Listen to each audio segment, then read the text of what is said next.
ના હોત અને હવે આપણી દશા હવે આપણને ખબર પડી ખારું ભેલય ઉતાર હે એટલે કેમેરા ઝૂમ કરીને જોવાનો સમય આવી ગયો કે ના આવ્યો હાર ઉતારે હવે એ પાછા કેમેરા આવ્યા રાવજી સીસીટીવી કેમેરા ના આવી ગયા તમને શરીરમાં શું રોગ થયો છે અને શું રોગ અત્યારે તમને પજવી રહ્યો એને જોવડાવવા હતું બતાવવા હતું દવાખાનામાં એવા સીસીટીવી કેમેરા એવા સોનોગ્રાફી એવો બધો જાત જાતના મશીનો આવી ગયા આમ કરીને મશીન ઉપર મેલે એટલે ખબર પડી જાય કે ના ખબર પડી જાય હા તરત ખબર પડી જાય ને અત્યારે માના કુખની અંદર 2.5 મહિનાનું બાળક થાય એટલે તરત એની સોનોગ્રાફી ડૉક્ટર કરે ને અને શું ખામી છે આવો હોંભરશે કે નહીં હોંભરે બહેરો થશે કે બોબડો થશે એ બધું અત્યારે અહીં ખબર પડી જાય છે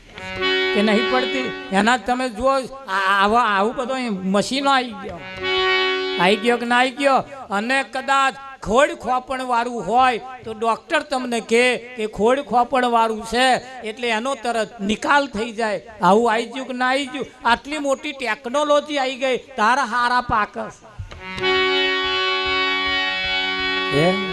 એમ પાકા હારા રાવજી તો આટલી મોટી ટેકનોલોજીની મય હારા જો પકવવા હોય તો આવા કંઈક મશીનો મેલો એની જે થાય ને બળદેવ કે ના મેલાય હે નહીં આટલી મોટી ટેકનોલોજી અત્યારની તમે જનરેશન તમે જુઓ કેટલું બધું સરસ આવી ગયું હવે તો બહુ નજીક આવી ગયું તમારા આવી ગયો અત્યાર લગીને ભગવાન બહુ આઘો હતો હવે તો નજીક આવી ગયો કે ના આવી ગયો હા બહેનો માટે તો પોતાનો પતિ એ ભગવાન છે જ હવે બીજાને ભગવાન માનવાનો શું કરવા એ જીવે છે બંગડીઓ પહેરાય જીવે છે પોથી પૂરાય ચોલ્લા થાય લોકેટ પહેરાય દોરો પહેરાય અને એ નહીં હોય તો એ જે જણસો છે ને બધી પોટલી બોધી મારી એમ ગાલ દેવાની ચમ પેલો બેઠો છે ને મંદિર વાળો ચાલે એ ભગવાન ના ચાલે ઘરવાળો જ જોઈએ ભાઈ કે ના જોઈએ હા તો એમને હખણું પાણી પાવાનું કે નહીં પાવાનું એમને આખા દૂધની ચા પાવાની કે નહીં પાવાનું પાતા રહેજો પછી એમને પાલો આવે એટલે તરત પાલું પાણી પાવાનું તાઢા પાડ દેવાના એમ જે થાય ગરમ રે શું કરવા નહીં હા પણ આ જગતની અંદર કોઈ અત્યારે પાણી નહીં પાય આ નહીં પીવે એવો હોય ને તાર ચમચી એના અગલામ રેડી છે ફરી કે મહારાજ પાણી ઉતારતા નહીં પણ શેના ઉતારે પાલા પીવે એવા હતા ના પીવડાવ્યું ચમચી તમારી પાણી પીવા રે એટલે પછી ચમચીએ રેડવું એના કરતા અત્યારે પાલા ભરી હાલતું રહેવાનું નહીં હા અને એ આપણે આ સેવા કરવાનો સમય આવ્યો છે ને આજે અમે એક જગ્યાએ લગ્નમાં ગયા હતા એટલે થોભલી નાખી હમડીનું પેલું આવે ને ડાળખું એને કાપી લાવવાનું અને એની થોભલી ગાલવાની હવે થોપલી ગાલવાની એટલે પૂજા કર્યું બધું કર્યું પછી એક જણ અમારી કન પૂજા કરવા આવ્યા એટલે પછી જે પેલો છોકરો પહેરવાનો હતો ને એ પૂજા કરવા આવ્યો એટલે પૂજા કરવા આવ્યો એટલે એને અમે કહ્યું જો હવે તું એકના બે થવાના ને આ તારા બાપાએ જે કંઈક દેવું કર્યું હોય ખર્ચો કર્યો હોય એને વ્યવસ્થિત રીતે હાડી હંપીને રહેજે અને પેલું દેવું પૂરું કરજે બરાબર એકના બે થવાના હે વ્યસનમાં પડતો નહીં આડો અવરો લક્ષણ કરતો નહીં બરાબર અને હખણો રહીશ તો તારી જિંદગી બનશે એવું અમે કહ્યું પેલું હંબડીનું જડ્યું કે ત્યાં એને બેહાડ્યું હોય ને એને ગાલ્યું હોય ના કે આવું પણ ના કે એટલે હવે થોભલ્યો આવાને ગાલવા બોલાવાના અમે કહ્યું કે બોલ ભાઈ હવે હાલ તારું હગાઈ કરી છે તને પસંદ છે ને તા કે પસંદ છે તારા ડોહાએ ઉપરકથન તો નહીં કર્યું તા કે ના મરે મેં જાતે પસંદ કર્યું તો જાતે પસંદ કર્યું હોય તો હવે એમની જો વઢવાનું નહીં એમને રિહાઈને જતો રહે એવું કોઈ કામ કરવાનું નહીં એમની જોડે હરી હંપીને રહેવાનું તા કે ના મારા તમે કહ્યું એટલે રહી જ ગયા છે બરાબર હા હવે અનનન છનનન કરવાનું નહીં વ્યવસ્થિત રીતે આ જ્યાં સુધી દેવું ના વરે ત્યાં સુધી હખણું રહેવાનું આપણું ઘર આગળ લાવવાનું અને બે રીતે સરસ રીતે રહેવાનું કે મહારાજ તમારો બોધ મારા માથા ઉપર એણે કહ્યું. પછી અમે 100 રૂપિયા ભેટ આલી, એટલે આ 100 રૂપિયા ભેટ નહીં, અને વધારે જરૂર પડે તેલનો ડબ્બો ખૂટે ચેદાર આવજે અમારે કર, અમે આલીશું. પણ પેલું જયડું હાલે ભાઈ, હાલે. હા, એટલે હવે એવા થોભલા ગાલવાના. થોભલીએ શું કરવા ગાલી લે? થોભલા ના ગાલી લે એને જ્યાં હે ખરું કે નહીં? એટલે 2-4 બીજા છોકરા હતા કે મહારાજ જે રાગે પડી ગયા હતા, એમણે મને કહ્યું મહારાજ અત્યાર લગીને અમને આવું કહેવા વાળા કોઈ મળ્યા નહીં, એટલે કે અમે પાડીને તરત જુદા રહ્યા. કે બોલો, પાડીને તરત જુદા રહ્યા. હવે પાડીને તરત જુદું રહેવાય? ના રહેવાય. જ્યાં સુધી આપણા માથે જે ખર્ચો કર્યો છે એ ખર્ચાનું દેવે પૂરેપૂરું ના વરી રહે ત્યાં સુધી આપણે મા બાપ જોડે હળી હંપીને રહેવા જેવું છે. અને આવા સમય જો આપણે નહીં કરીએ, મા બાપ એ પણ આપણા ભગવાન સમાન છે. બોલો, પણ પછી એમને ખબર પડી જાય. પડે કે ના પડે?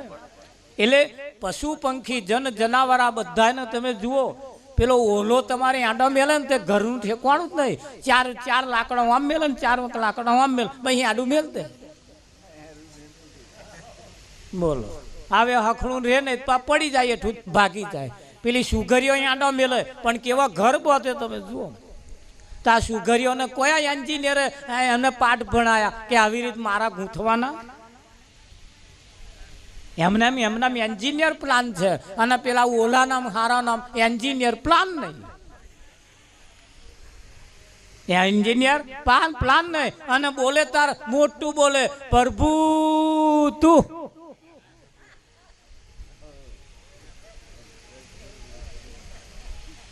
કરે કે ના કરે? પણ આ મારા અમને બનાવતા ના આવડે. અને પેલી સુગરીઓ તમે જુઓ કરે ને, પેલી ચકલીઓ તમારે આંડા મૂકે, કબૂતરો તમે જુઓ આ બધા મેલે, પણ એ કબૂતરો જેમ આંડા મેલે એમાંથી બચ્ચો થાય પછી લાઈને એને ખવડાવે. સુગરીઓ પણ મારા બધે ઘરો બનાવે, એમાં આંડા મૂકે, બચ્ચો થાય એને ઉછેરી મોટો કરે. આપણે નવાઈનો નહીં કરતા ધાબા ભરી. એવું ના સમજાક તમે ઘર બનાવીને 2 છોકરા નાલ દીધું એટલે ગઢ તોડી નાખ્યા. રાગે પાડ્યો, ભણાયો, ગણાયો, પરણાવ્યો એટલે એવું નહીં સમજવાનું તમે બહુ મોટા ગઢ તોડ્યા. હજુ તો આ પશુ પંખી જન જનાવર જેવું જ છે. તમારા કરતો વિશેષ પેલો કરો છે, નહીં કરતો? હા, એમને ખોરાક લાઈને ખવડાવે છે, નહીં ખવડાવતા? તમે ખવડાવો એટલે નવાઈ કરો છો? ફરજ છે તમારે, ખરાબ કરવું જ પડશે. આ તો બધું વંશ પરંપરાગત છે. તમારા ઘરમાં પેલી ભમરીઓ દરા બોધે માટી લાઈને એના મોઢામાં જેટલી આવે છે એટલી, પણ લાઈને એના ઘરો બનાવવા કે નહીં બનાવતી? બનાવે છે ને. અને તમે નવાઈનો ધાબા પરો, નરિયો બદલો, પાછા આમ વાતો કરે, આવું કર્યું, આવું નવાઈનું નહીં કર્યું, ભાઈ તો કર્યા વગર છૂટકો જ નહીં. તમારા કરતા પેલી ભમરીઓ કરે, દર બોધે. ભમરીઓ કેવું કરે? દર બોધે, અને એનું પોતાનું બચ્ચું કે આડું એનું ના હોય ભમરીનું.